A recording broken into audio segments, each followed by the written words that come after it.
I am writing this under an appreciable mental strain, since by tonight I shall be no more.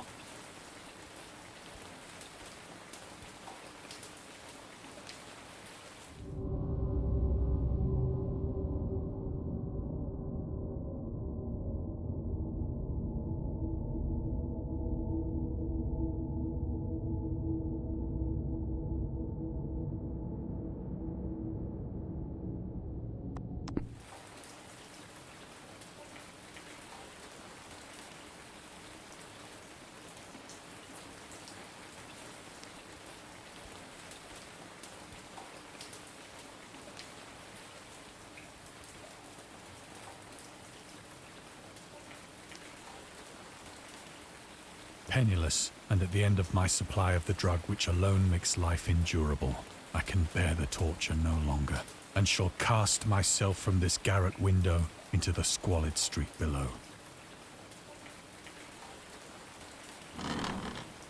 Do not think from my slavery to morphine that I am a weakling or a degenerate. When you have read these hastily scrawled pages, you may guess, though never fully realize, why it is that I must have forgetfulness or death.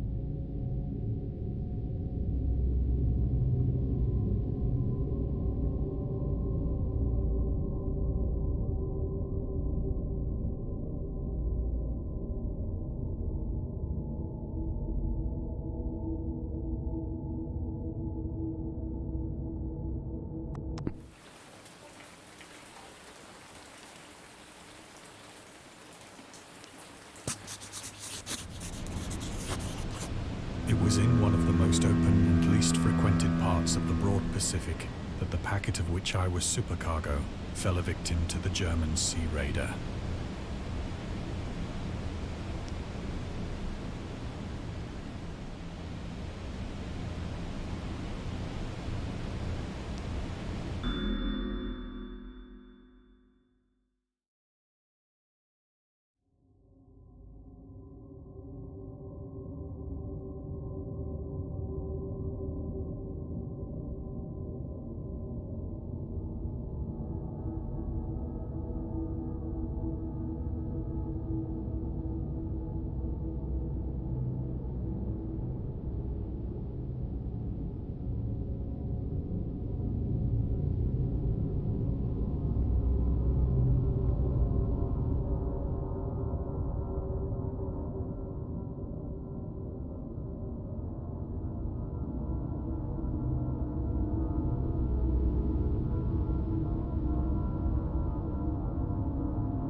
The Great War was then at its very beginning, and the ocean forces of the Hun had not completely sunk to their later degradation.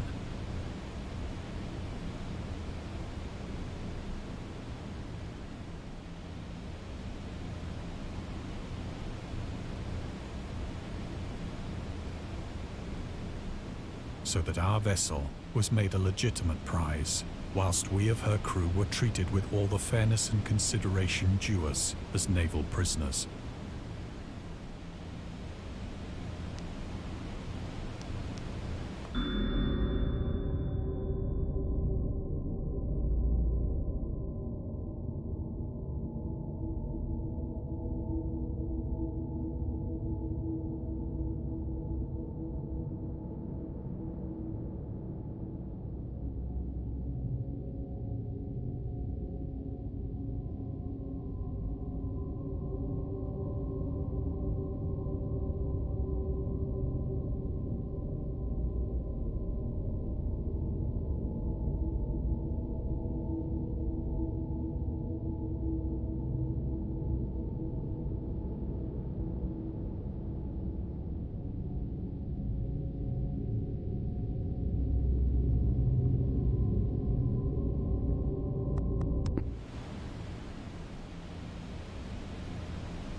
So liberal, indeed, was the discipline of our captors that 5 days after we were taken, I managed to escape alone in a small boat with water and provisions for a good length of time.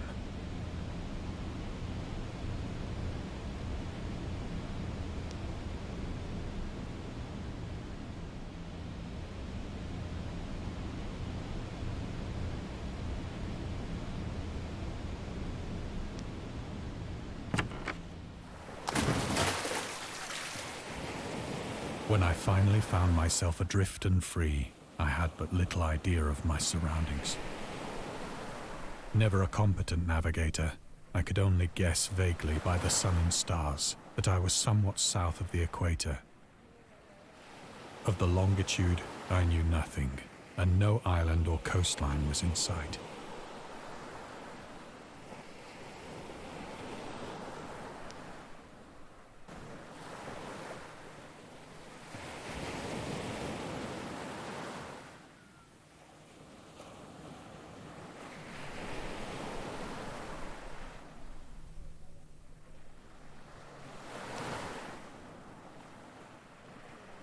The weather kept fair, and for uncounted days I drifted aimlessly beneath the scorching sun, waiting either for some passing ship or to be cast on the shores of some habitable land.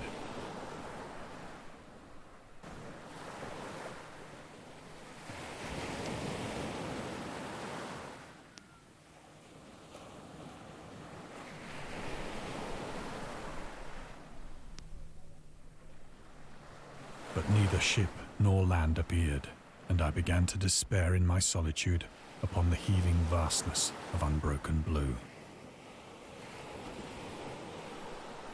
The change happened whilst I slept.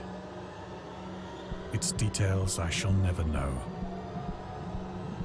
for my slumber, though troubled and dream-infested, was continuous.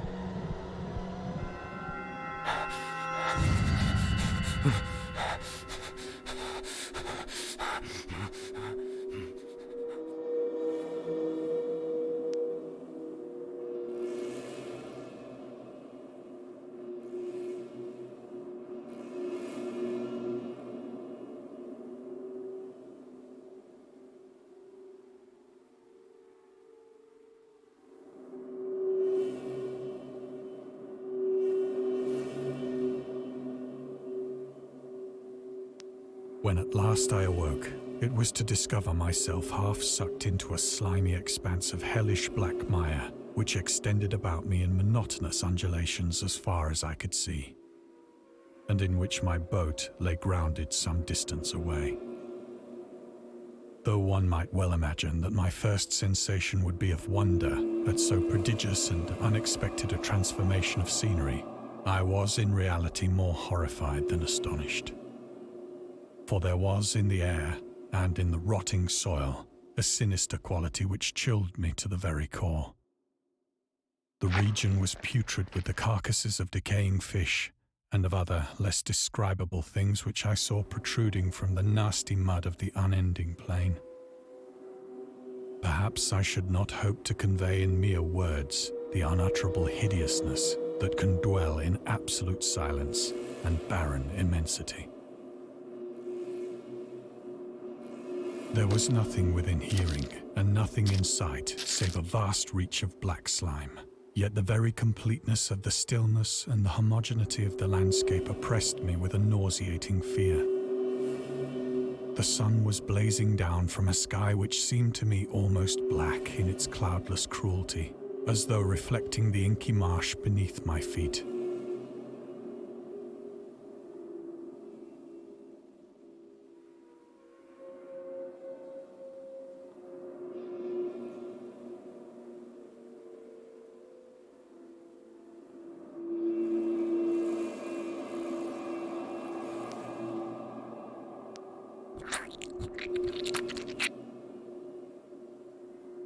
As I crawled into the stranded boat, I realized that only one theory could explain my position.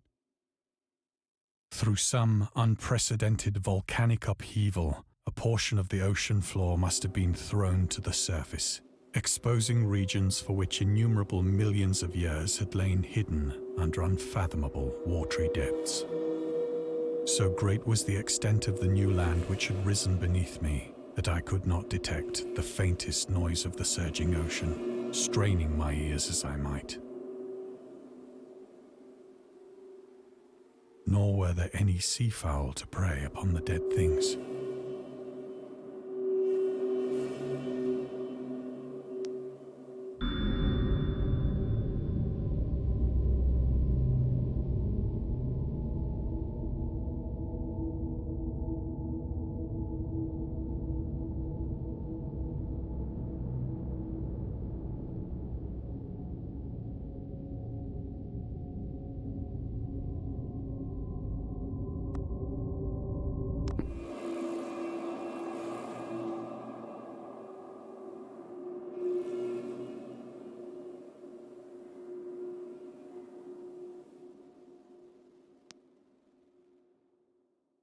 For several hours I sat thinking or brooding in the boat, which lay upon its side and afforded a slight shade as the sun moved across the heavens.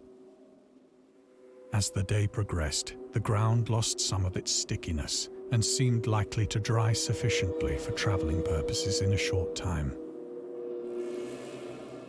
That night I slept but little, and the next day I made for myself a pack containing food and water, preparatory to an overland journey in search of the vanished sea and possible rescue.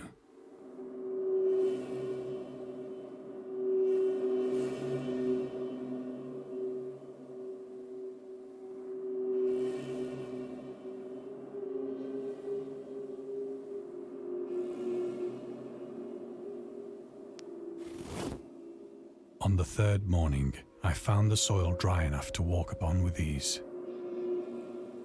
The odor of the fish was maddening, but I was too much concerned with graver things to mind so slight an evil, and set out boldly for an unknown goal.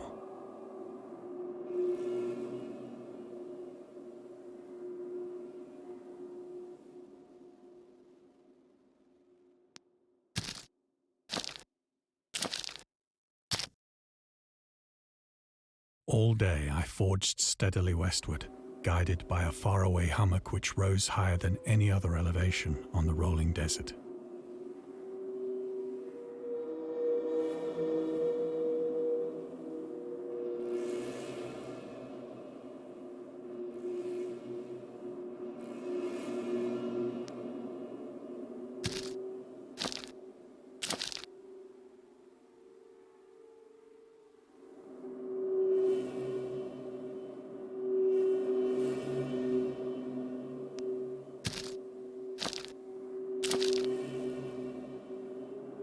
That night, I encamped, and on the following day still travelled toward the hummock, though that object seemed scarcely nearer than when I had first espied it.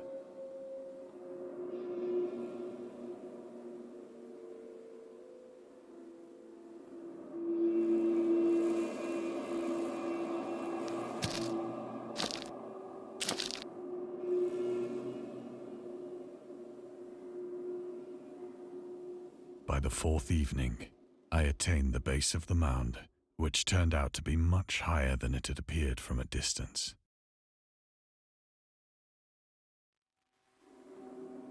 An intervening valley setting it out in sharper relief from the general surface. Too weary to ascend, I slept in the shadow of the hill. I know not why my dreams were so wild that night, but ere the waning and fantastically gibbous moon had risen far above the eastern plain,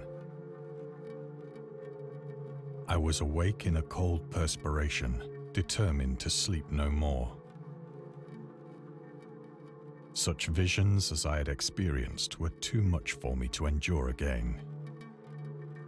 And in the glow of the moon I saw how unwise I had been to travel by day. Without the glare of the parching sun, my journey would have cost me less energy. Indeed, I now felt quite able to perform the ascent which had deterred me at sunset. Picking up my pack, I started for the crest of the eminence.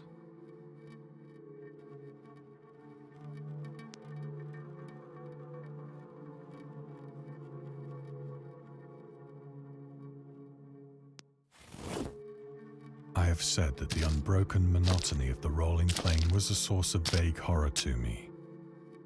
But I think my horror was greater when I gained the summit of the mound and looked down the other side into an immeasurable pit or canyon, whose black recesses the moon had not yet soared high enough to illumine. I felt myself on the edge of the world, peering over the rim into a fathomless chaos of eternal night. Through my terror ran curious reminiscences of Paradise Lost, and of Satan's hideous climb through the unfashioned realms of darkness. As the moon climbed higher in the sky, I began to see that the slopes of the valley were not quite so perpendicular as I had imagined.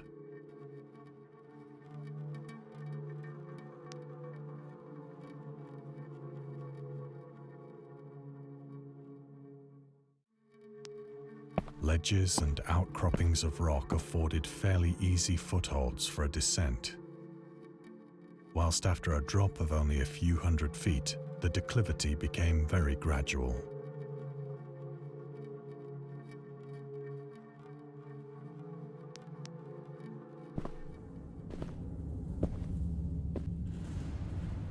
Urged on by an impulse which I cannot definitely analyze, I scrambled with difficulty down the rocks and stood on the gentler slope beneath, gazing into the Stygian deeps where no light had yet penetrated. All at once, my attention was captured by a vast and singular object on the opposite slope, which rose steeply about 100 yards ahead of me. An object that gleamed whitely in the newly bestowed rays of the ascending moon.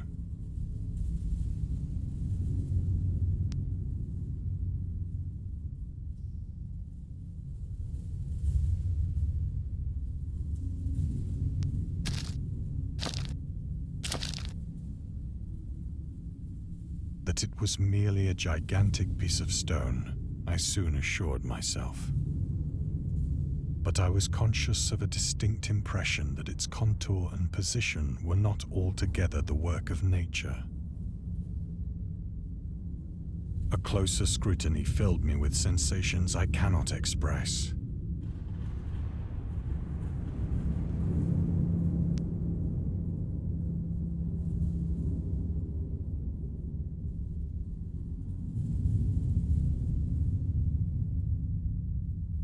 For despite its enormous magnitude and its position in an abyss which had yawned at the bottom of the sea since the world was young,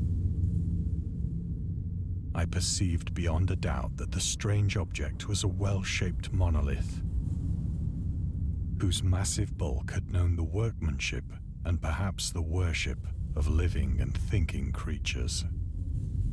Dazed and frightened, yet not without a certain thrill of the scientist's or archaeologist's delight, I examined my surroundings more closely.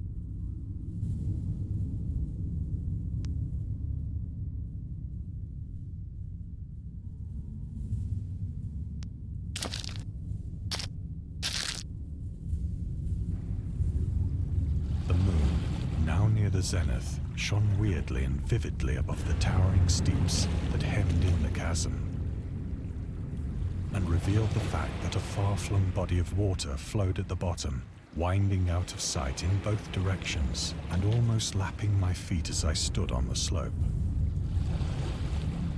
Across the chasm, the wavelets washed the base of the Cyclopean monolith, on whose surface I could now trace both inscriptions and crude sculptures.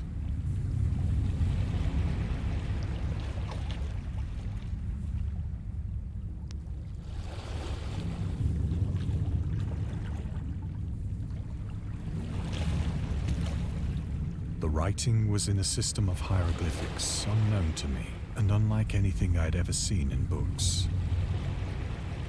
consisting for the most part of conventionalized aquatic symbols such as fishes, eels, octopi, crustaceans, mollusks, whales, and the like.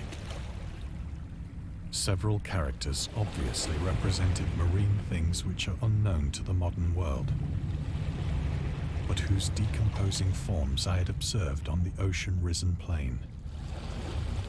It was the pictorial carving, however, that did most to hold me spellbound.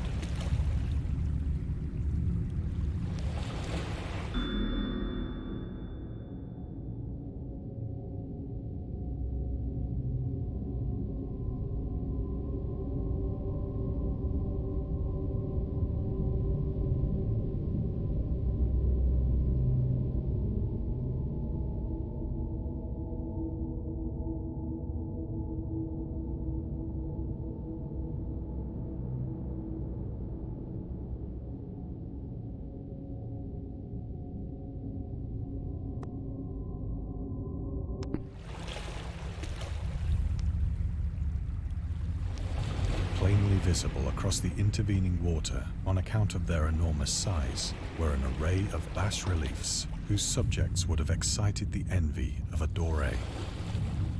I think that these things were supposed to depict men, at least a certain sort of men, though the creatures were shown disporting like fishes in the waters of some marine grotto, or paying homage at some monolithic shrine which appeared to be under the waves as well. Of their faces and forms I dare not speak in detail, for the mere remembrance makes me grow faint. Grotesque beyond the imagination of a Poe or a Bulwer. They were damnably human in general outline, despite webbed hands and feet, shockingly wide and flabby lips, glassy, bulging eyes, and other features less pleasant to recall. Curiously enough, they seem to have been chiseled badly out of proportion with their scenic background. For one of the creatures was shown in the act of killing a whale, represented as but little larger than himself. I remarked, as I say, their grotesqueness and strange size,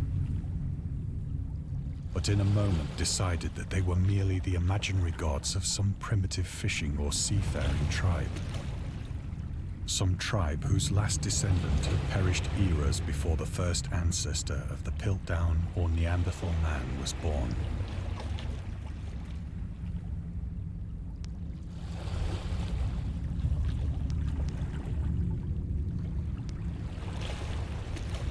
Awestruck at this unexpected glimpse into a past beyond the conception of the most daring anthropologist, I stood musing whilst the moon cast queer reflections on the silent channel before me. Then, suddenly, I saw it. With only a slight churning to mark its rise to the surface, the thing slid into view above the dark waters. Polyphemus-like and loathsome, it darted like a stupendous monster of nightmares to the monolith, about which it flung its gigantic scaly arms, the while it bowed its hideous head and gave vent to certain measured sounds.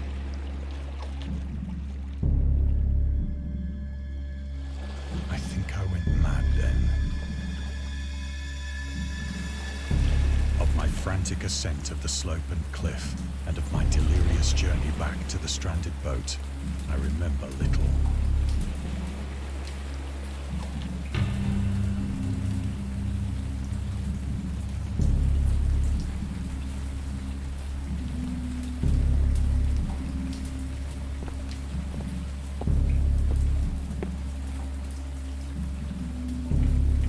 I sang a great deal and laughed oddly when I was unable to sing.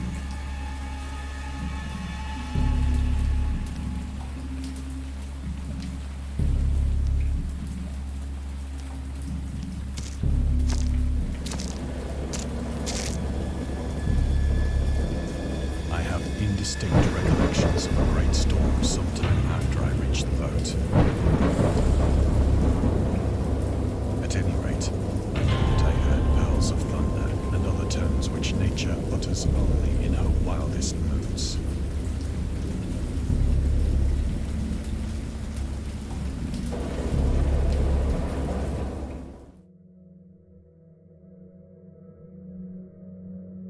I came out of the shadows. I was in a San Francisco hospital, brought thither by the captain of the American ship which had picked up my boat in mid-ocean. In my delirium, I had said much, but found that my words had been given scant attention. Of any land upheaval in the Pacific, my rescuers knew nothing. Nor did I deem it necessary to insist upon a thing which I knew they could not believe.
Once I sought out a celebrated ethnologist and amused him with peculiar questions regarding the ancient Philistine legend of Dagon, the fish god.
But soon perceiving that he was hopelessly conventional, I did not press my inquiries.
It is at night, especially when the moon is gibbous and waning, that I see the thing. I tried morphine, but the drug has given only transient surcease and has drawn me into its clutches as a hopeless slave. So now I am to end it all, having written a full account for the information or the contemptuous amusement of my fellow men.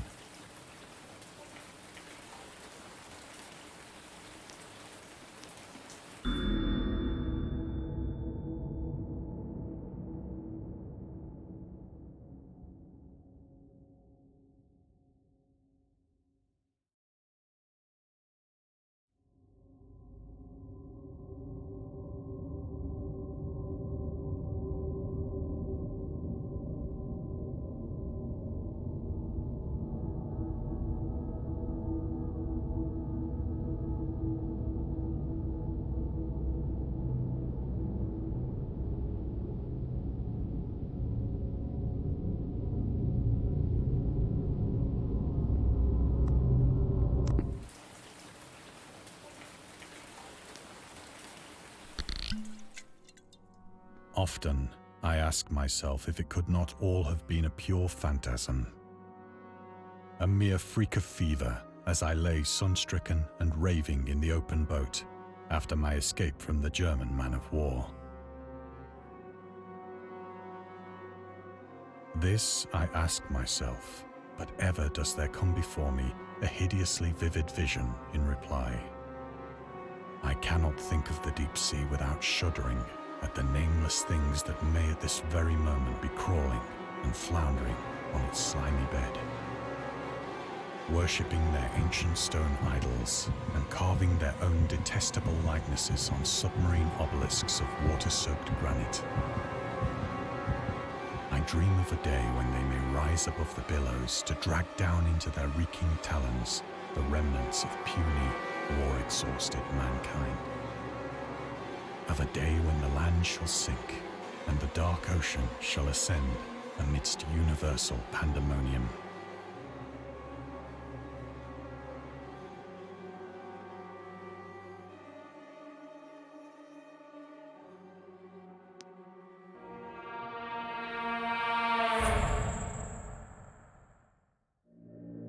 The end is near.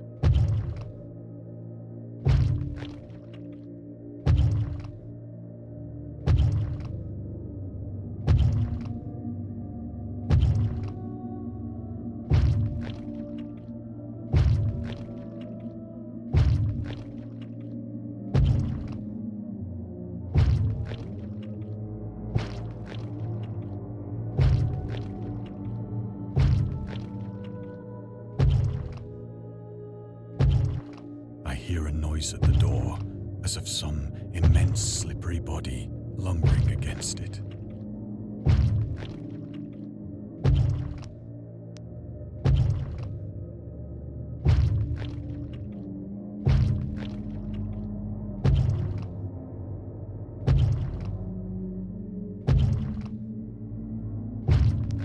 It shall not find me.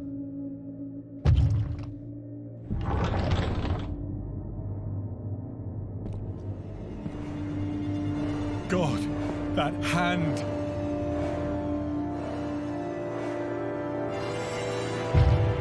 The window! The window!